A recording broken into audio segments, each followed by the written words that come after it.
الجيش المصري جيش بلادي وجيش عظيم. النهارده احنا احتفلنا، او الاسبوع ده احتفلنا باستلام اخر 3 طيارات من او 4 طيارات جديده من الرافال. هتقولي انت بتتكلم في الاقتصاد، ايه دخل الجيش؟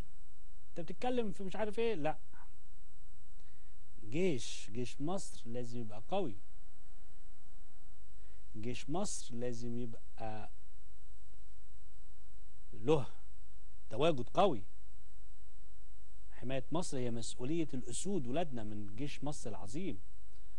في كل الظروف كان الجيش المصري وهيفضل مسار لفخر المصريين. استلمنا احنا الدفعة الثالثة من طيارات الرافال الفرنسية، 4 طيارات انضموا لسرب طائرات الرافال.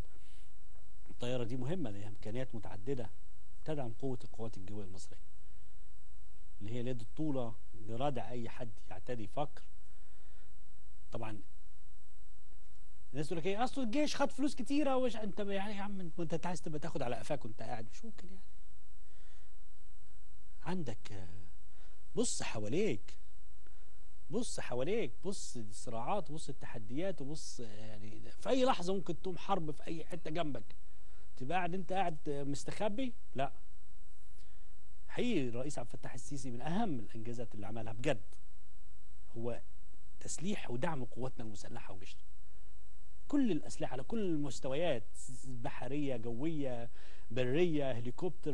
طبعا لأول مرة في تاريخ مصر ويمكن المنطقة حاملات طائرات المسترال 1 و2 اللي هي جمال عبد الناصر وانور السادات. كل حاملة من دول مسابة جيش ماشي بطياراته بدباباته بعربياته بالناس بالجنود. طبعا شيء فخر نشعر بعزه وافتخار لما بلدي، جيش بلدي، يكون عنده ترسانه صواريخ واسلحه قويه والى اخره، ورجاله وعزيمه رجاله. بجد ده حاجه تخلينا احنا نفتخر، نشعر بالامان. النهارده عندنا اكتشافات غاز في قلب البحر، مين هيحميها؟ هنروح نمضي مع دوله تانية تحملنا حاجتنا؟ لا. عندنا باب المندب، عندنا حدودنا الشرقيه، حدودنا الغربيه، حدودنا الجنوبيه، كلنا يعني فاذا ما كانش جيشنا قوي ماسك نفسه ومسلح باهم واحدث الاسلحه، احنا كده عينا السلام.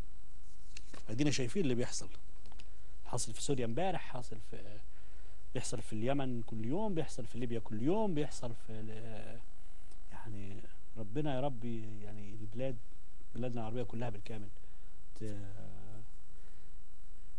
تنجو إن شاء الله.